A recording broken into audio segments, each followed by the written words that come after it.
All right, we'll give everybody a minute here to join in as they are wont to do.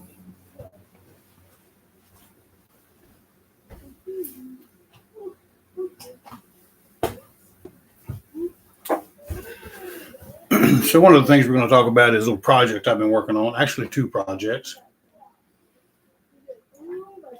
One is an understanding of how these 12 steps of Alcoholics Anonymous might function within our framework, right? Little bit different twist on things. But if you watch the other videos, I think you'll agree the possibility is there. The strength is there.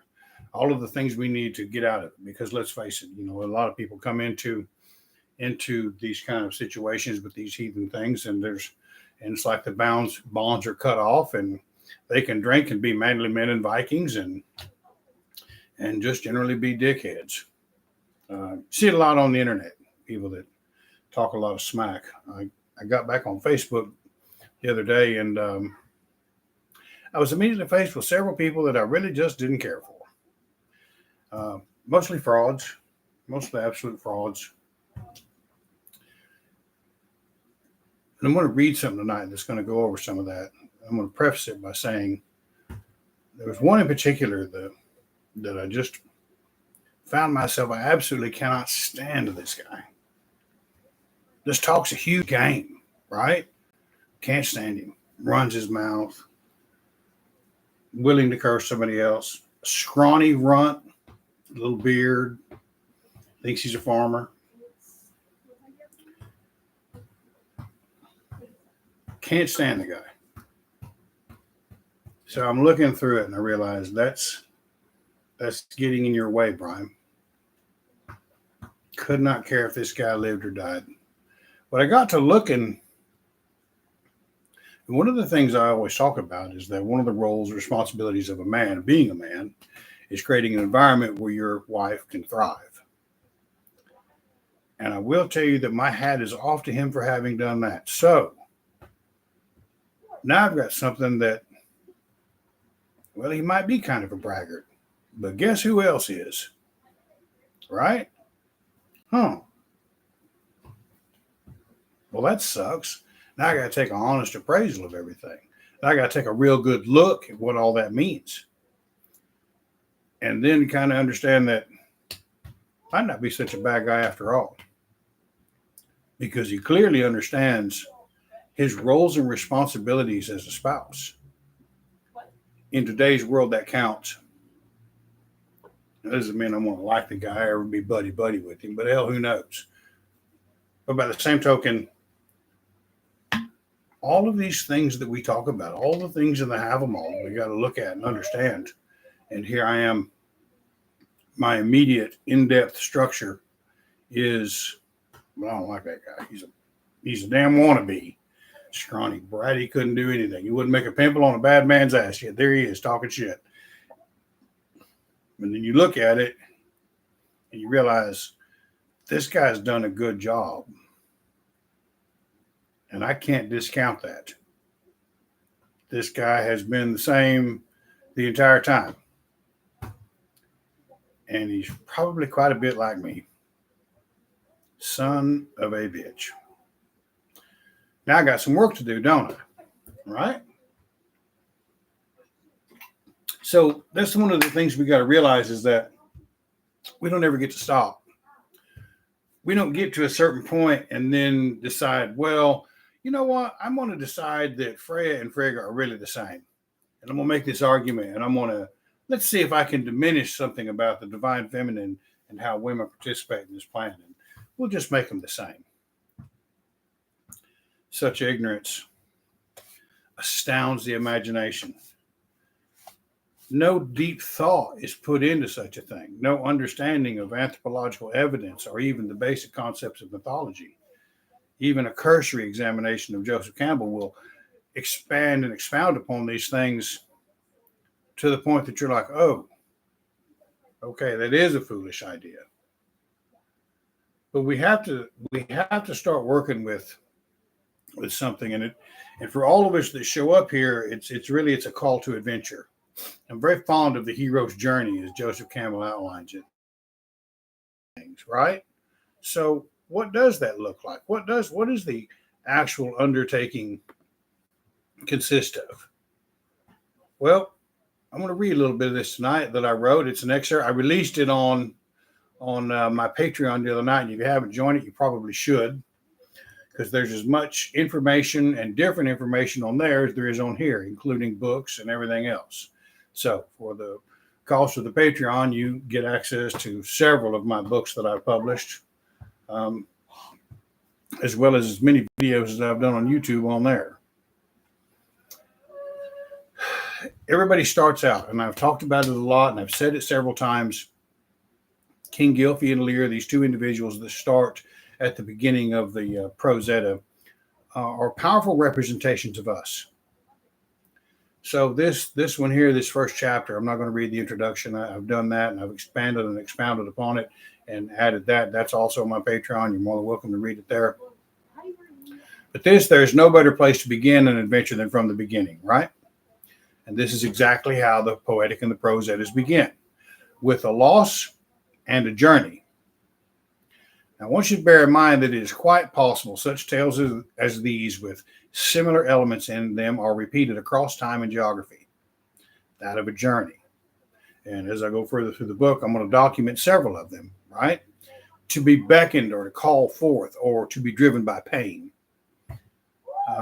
Something that seeks us to want to change whatever it is we're enduring. And such is the case with King Gylfi. In the true style of a self-important, he makes a wager with a woman. Many of us have for a marriage. We wager that things will be okay. In his case, it was a night of merrymaking. But for us, it's the happily ever after is ours at last. Seated on top of the world with a new bride. Though very few of us have ever asked this question to our partner, help me understand how we can make this better. I know I'm hard to do it. Now, many will proclaim that such a thing, well, it really isn't necessary, that it will probably end anyway as most marriages do in divorce. 98% of them are waiting on a Christian deity to handle the difficulties of the relationship for them. And this is a problem. And I believe the proper new term for such a thing is spiritual bypassing. Always finding the silver lining because we believe that someone else will do the hard work of living for us. It doesn't happen. Such tasks belong to us and to us alone, especially on this path. It's our responsibility to create an environment as men where women are able to express who they are safely in the home.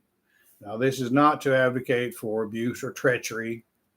You know, there's some women out there that will certainly take advantage of it. But there are men that will do it too. It's clearly outlined in the Have-Ball. But it is a goal, and it is outlined for us more than once in the lore. But I digress, and I'll do so again later. But I will approach this very powerful subject in a later chapter.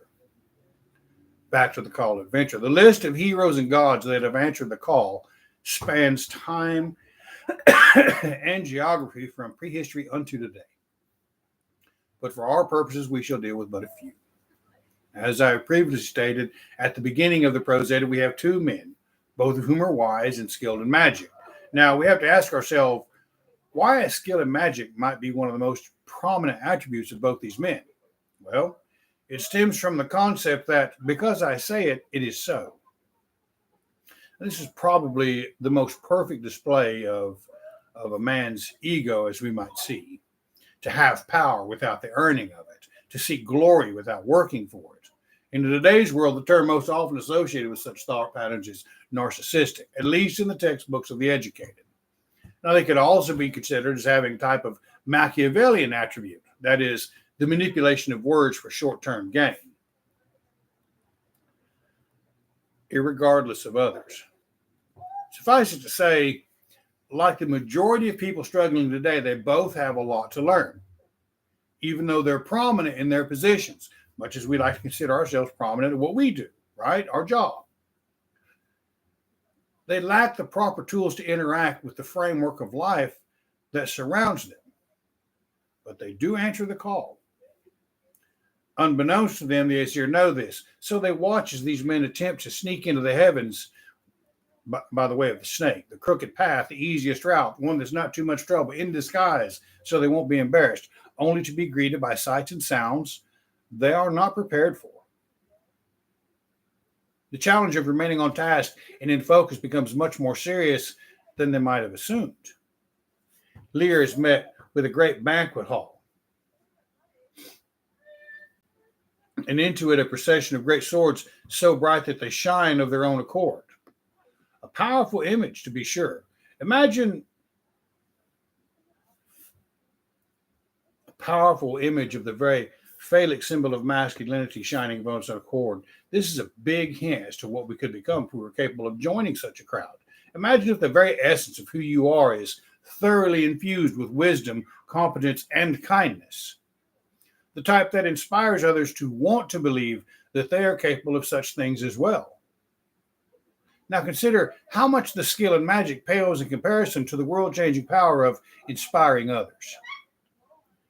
And we can begin to glean from this very scene just how much Lear has to learn, as do we. Now, King Gylfi's entrance is somewhat different, perhaps even more so in line with the challenges we face today. He is allowed in, and as he enters, the door closes behind him. And it's much the same with us. Once we begin to get a taste, perhaps a scent or a vision of what it could all become, the door behind is closed. And there is no greater tragedy than to stand at the door bemoaning the loss of what you left behind. Yet people are doing just that every single day. Now, Gylfi's demonstration of courage to move forward must not be overlooked.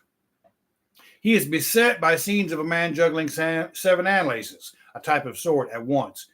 He is a witness to a great room filled with people, some drinking, some playing games, and still others fighting with weapons. These people are celebrating the powerful excesses of life. It would be easy to become a part of this crowd and call it good, wouldn't it? Do they not all reside in what could be perceived as heaven itself? Everyone in this room is living in a manner that a great number of people wish they could live. A truly hedonistic lifestyle with no responsibility, and all their needs are met. They are akin to children, or more aptly to individuals who would prefer that a government or God handle all the details of their life, so long as they might get to enjoy a life of pleasure. A hall with a golden ceiling and much joy all about. But they do not understand that this is all it will ever be, and at a whim, it will be taken away. Or they will be vilified for indulging in the excess of a society made up of slaves. To turn the other cheek, to bend the knee, and be meek as other greater men pass through the crowd.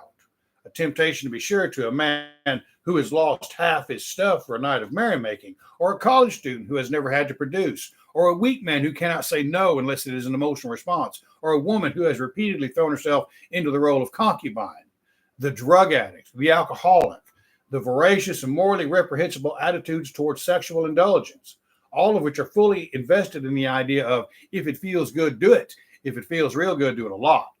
The call to an adventure is a call to let go of all that you think you love. Now, as I've outlined them, they don't seem so bad to let go of, but when we're thinking about it and we have to control ourselves, shit. So do you see the challenges of each? They represent the difficulty each one has in life. And hopefully you will be able to identify yours as well as you begin your own call to adventure. I spoke of mine at the opening of this. Gylfi, having succeeded in walking past the familiar in his life, is met by 3 thrones upon which aspects of Odin sit, quite a sight to be sure, and then to be welcomed, to be handed a drink, and encouraged to ask his questions. And this is why we at first reject the call to adventure, right? I can't. I don't want to let go of this. A much deeper fear is, what will I become if all these things I do and say that I feel make me important, that validate my existence, are all of a sudden not a part of my makeup anymore? One can see these things happening in real time as people age. Gone is the endurance, the strength, the beauty of youth, the sex appeal. The limits of juvenile behavior become more pronounced, and they're left behind, bitter and uncertain. A trail of wreckage amongst loved ones and within their own thoughts becomes their legacy. All of us who have decided to read a book like this know at some level of our being that such things are true. But there's always a but. Guess what else comes along with such a lifestyle of immaturity? Pain. That great motivator of spiritual growth. The call to adventure may be summed up best as the recognition of this lacking in life and a desire to achieve something more. As these two men begin their question and answer scenario, I think it is of the utmost importance that we take a close look at the tales they are regaled with. For King Gilfrey, there begins with the understanding of the foundation of the universe. Who are the deities, what they represent, the great rivers, the building of the world, the explanation of the wind, the roles of the sun and moon. What we need to remember is that he began this quest with one question. He had become troubled that the Aesir were so wise and cunning that all things went their way. He wondered if this was the result of their nature, or whether if the divine powers they worshipped might ordain such things. The answer he receives is an understanding of the universe, including the future of it. Now, like so many who seek the answers, the mysteries of faith, he is overwhelmed with an avalanche of information. He is unknowingly learning the separateness of all things. He is still unaware all of these lessons he has learned represent aspects of himself. And there's a passage, at the end of it, but the Aesir set them down to speak together and took counsel and recalled all these tales which had been told to him. And they gave these same names that were named before to those men and places that were there, to the end that when long ages should have passed away, men should not doubt thereof that those Aesir that were but now spoken of, and these to whom the same names were given, were all one. This one comment at the end of the Gylfaginning should have been the quote that told us the image is not the source.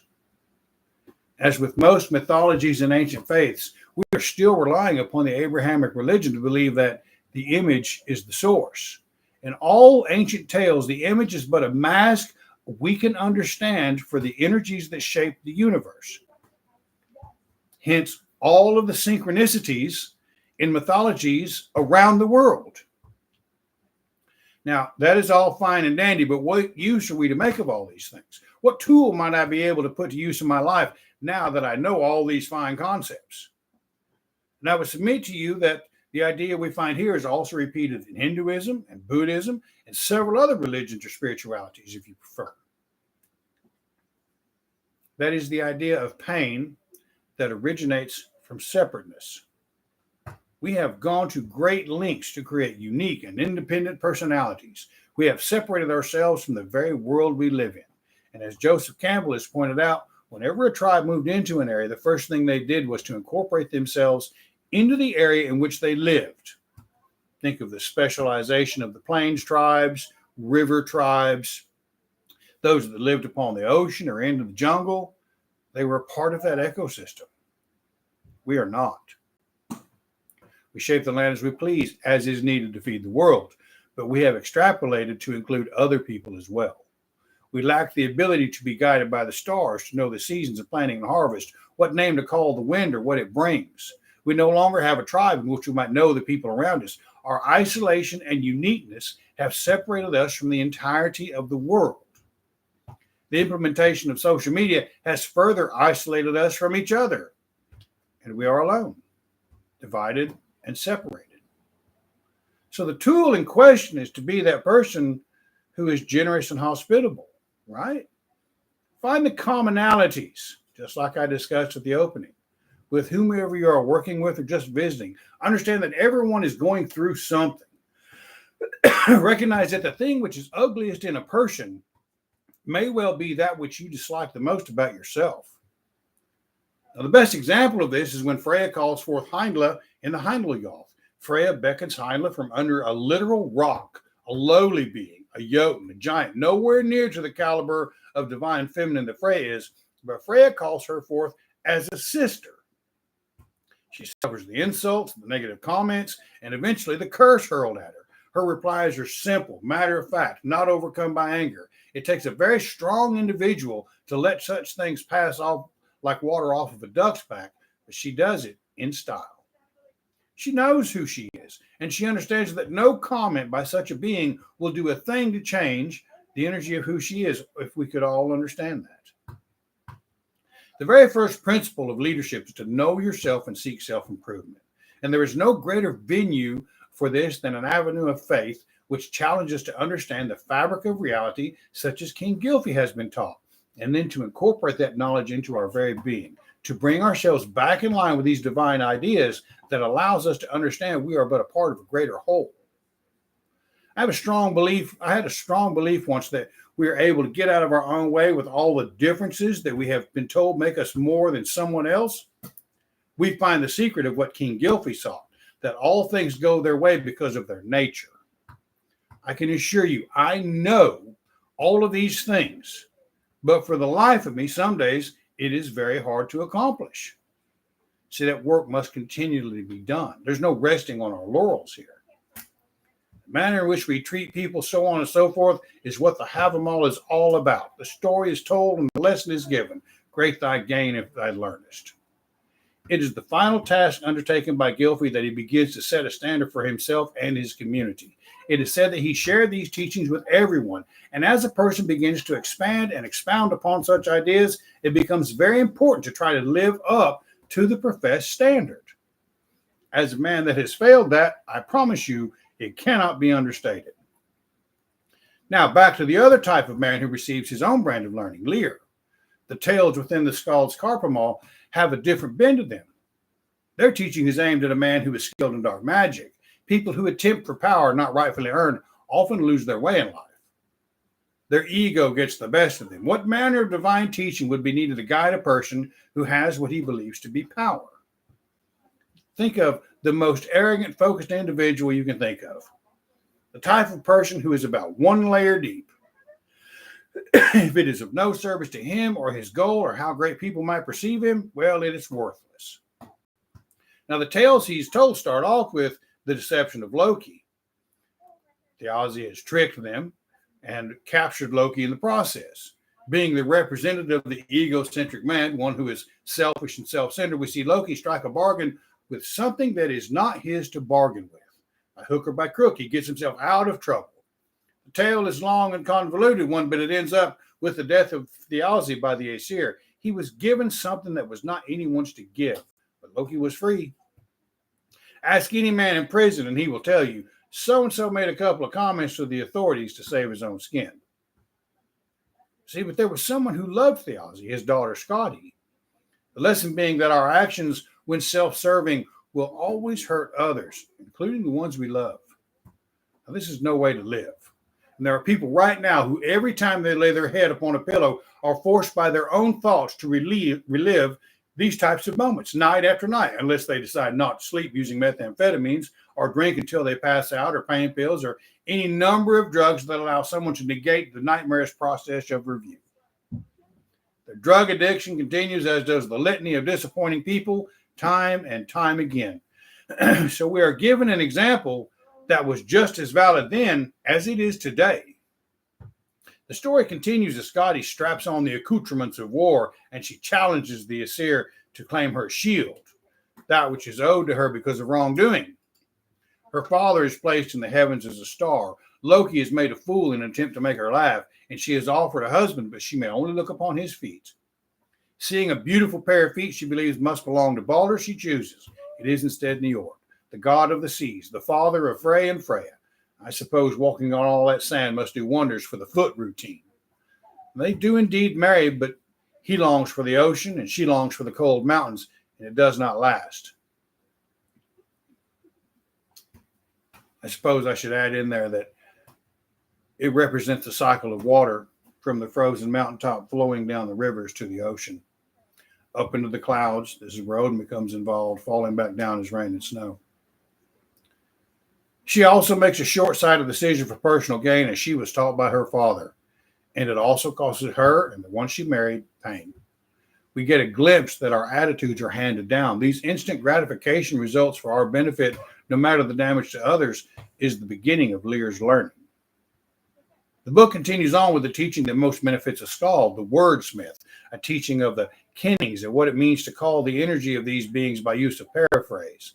That is, what they can do, possess, what they champion, the descriptive titles of their nature. It also reviews the art of poesy For a man skilled in magic, it is understanding the words that allows him to understand the nature of right and wrong, that tells him the nature of the deceit originated by the dwarves against the truce of the Aesir and the Vanir, known as Kvasir, who went about the world teaching mankind great truths.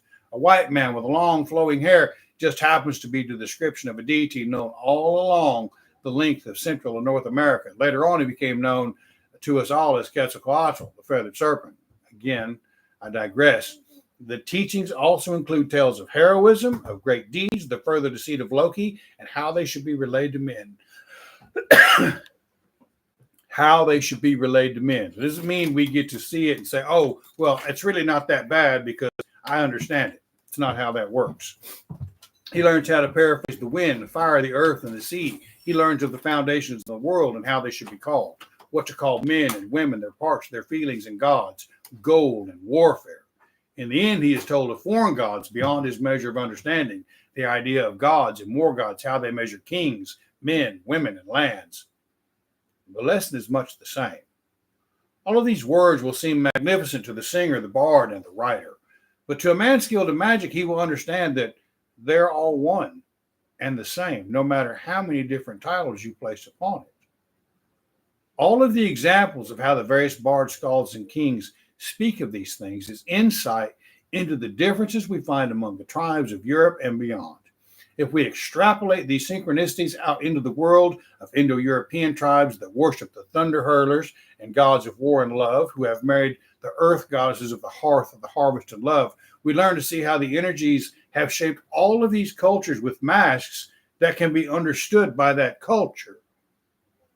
The ability to speak wisely about all these matters of the world and all of their functions is the foundation of wisdom, rooted in earned knowledge, not parlor tricks and cliches. And what becomes of Lear is left unsaid, but we can safely assume is that both of these men have heeded the first step in the call to an adventure. An awakening, perhaps we might call it, a revelation of what the world really is, but we are now challenged with understanding our role within it. That we might learn all of these great secrets is one thing, but to begin the path they point out for us is quite another. This is the point where the painful realization begins to emerge that not everyone you currently hold dear in your life will be continuing forward with you. This is the crossroads where the hero typically refuses the call. They ask, who am I to try to change anything? Why should I leave the comfort of all these familiar and loving surroundings? I'll tell you what you are is a pinpoint of the universe expressing itself. That expression is limited only by the thoughts that you believe make you who you are. A famous saying suggests, show me your friends and I'll show you your future. The entirety of the corpus of literature I've just referenced is a treaty that encourages us to examine those fundamental allegations that the universe is what everyone says it is. Is that a far-fetched claim? Hardly. Here we sit, having abandoned our faith in Christianity, wrestling with understanding what we have been gifted with, and we are, for all intents and purposes, in the same boat as King Gylfi and Lear. Now, there's a certain feeling that accompanies the sensation of opening our eyes, so to speak. The far grand horizon is now a much grander thing than we might have imagined. Such concepts tend to motivate people to want to share it, and we all do. But we tend to share it in such a fashion that it is limited by our existing framework of understanding. That is the socio-economic religious framework with which we were raised. Now, such a mindset is not conducive to understanding even a fraction of what these stories mean.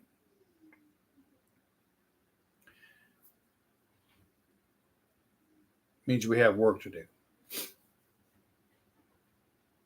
So, having read that for 30 minutes, I feel pretty good about it. Glad you guys joined in. That's the beginning of it. And I think it's going to be quite the book.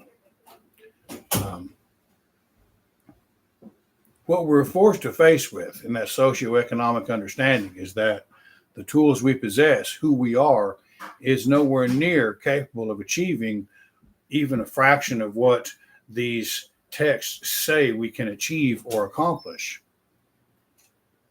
And that other thing is that we within this community have never outlined what that even might begin to look like, other than folkish or universalist or tribalist or theodish or some fucking shit that some guy come up with who has that feeling, has decided to share it based upon his limitations without having grown through any of the processes to begin to clarify how this is going to benefit someone's life. See, that's the real problem with all of this. That's why we're still flummoxing around, because we have individuals that run their mouths about things they think they understand, and they couldn't be further from the truth, and they wonder why no one else seems to understand or celebrate their discovery, searching through old books and dusty tombs as if they're Gandalf in some ancient library, studying about the ring. They might find some great secret that explains it all. This is not the way. The first thing you must do is know yourself and seek self-improvement. That's the only way to begin to understand what these things mean. Identifying the repeated mistakes, identifying the failures and the shortcomings, identifying these things that often just blurt out because we feel like we need to be right. Such was the way of Lear. Such was the King Gylfi. Well, I'm a king. I can enjoy a night of merrymaking. Yes, you can have half my land, blah, blah, blah.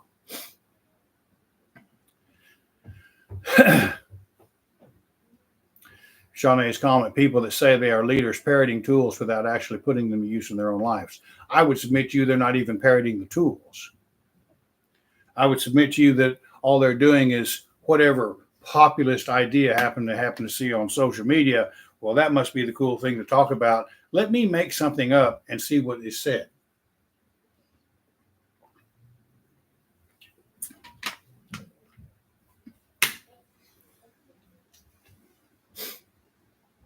Faking it till they make it is one of those things that I know aggravates you.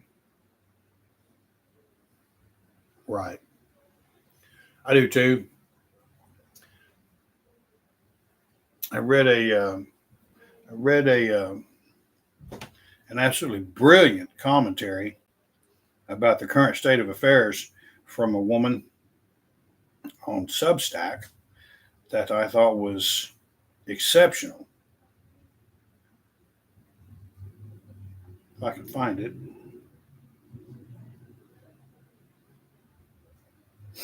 Nope, apparently not.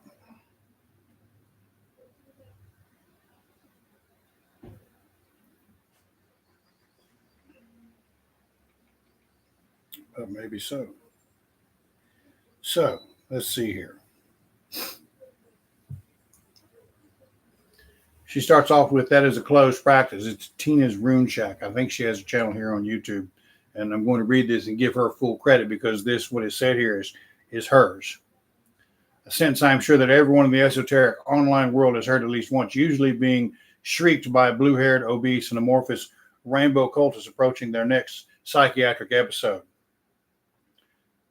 But I promise you have only ever heard it being uttered when it comes to non-European pagan traditions.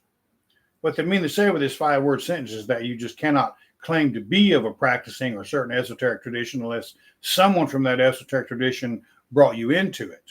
In other words, someone already submerged and brought up in that tradition will need to give you permission to practice it by actively teaching you, which may even be true. Certainly true for Native American traditions and practices. Right? Lakota shamans have, in fact, put curses on people who pretend to follow their practice for the sake of social media attention and cosplay. Plastic shamans. That's how they call these people. And truth be told, I cannot even blame them because these individuals make a mockery of their beliefs and utterly profane and degenerate reasons. And I feel much the same way about certain of my colleagues who are not qualified to carry my water bucket. I like that. But when it comes to North Germanic tradition, suddenly everyone with an interconnect connection has the right to call themselves a witch, a vulva, a shaman, and whatnot. And there's not a single blue-haired woke-tard out there that will call you out on it. While in reality, historically, you would never have been able to go around just proclaim yourself either of these things without repercussion, especially not when you were also paid to perform these practices. which they all were. Let us not kid ourselves and think that these people did not receive any kind of payment or compensation for their efforts. Yes. What you will hear the rainbow crowd call you out on is when they say that all Father refers to the Father of our people, that he was never the Father of all mankind as such. You will hear entire choirs of them calling you all sorts of Nazis. All those sudden closed practices are not so closed anymore. They instead should be thrown up for grabs for everyone who's looking for the next cosplay adventure and merchandise scheme, profaned by the entertainment of the bottom of the barrel scrapers and internet personas. She goes on. I highly recommend, if you're not on Substack or you find her, it is a brilliant piece and pulls no punches. So, yeah, I found that to be a very apt observation. He goes on to say that most of these people pretended to be something. And at this point, this is where I would love to call out a few individuals, but I won't. They know who they are. That's why I call this show Prep for the Rest of the Heathen Community, because they will pay attention to it.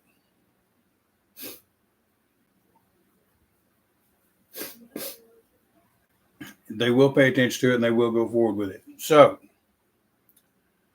having said all that, I published this on Patreon last night for everyone to review. Obviously, it'll probably be changed a dozen more times before I publish it and continue on. There is the development of the individual that is competent and understanding this is very clearly outlined in the 12 Labors of Hercules, as is the journey of my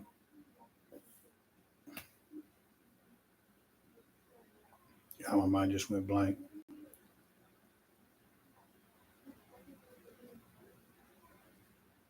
Wow, I hate it when that happens. That's what I get for getting COVID, huh? But I didn't get the jab, so I feel pretty good about things. It means there's hope I can recover. Or I could just be getting old. Won't that be something? At any rate, building the individual who's capable of doing these things, of living this lifestyle, is not an easy task. The know yourself and seek self-improvement. It's over the temple of Apollo at Delphi. Know thyself. William Shakespeare was prominent in talking about it. We have to know who we are. And now all of a sudden that we're not waiting on someone else to do it, the tools necessary to handle the tasks that show up in our life or to prevent the disasters we repeat until we learn the lesson are now our responsibility. If they're our responsibility, we obviously have what it takes to take care of it. I know, right? So anyway, I have a Gothy call here at 8 o'clock, and we will be going over a couple things. I do have space if anyone else wants to be a part of it. And I assure you, it is very much the real deal. Far more so than anything else you're going to find out there. I can tell you that. So, tomorrow's Monday. I've been off for a week and completely wasted it. Tomorrow I'll go back to work, so I'll have something to do. Thank goodness. And I will continue to work on this book and make it into, once again, another #1 hot news seller and probably one of the best books in heathen literature that you're liable to find on the market. So I appreciate everybody for being here. Tomorrow's Monday. Go out there, grab it by the nose, whip its ass, and have the day you deserve. Thank you.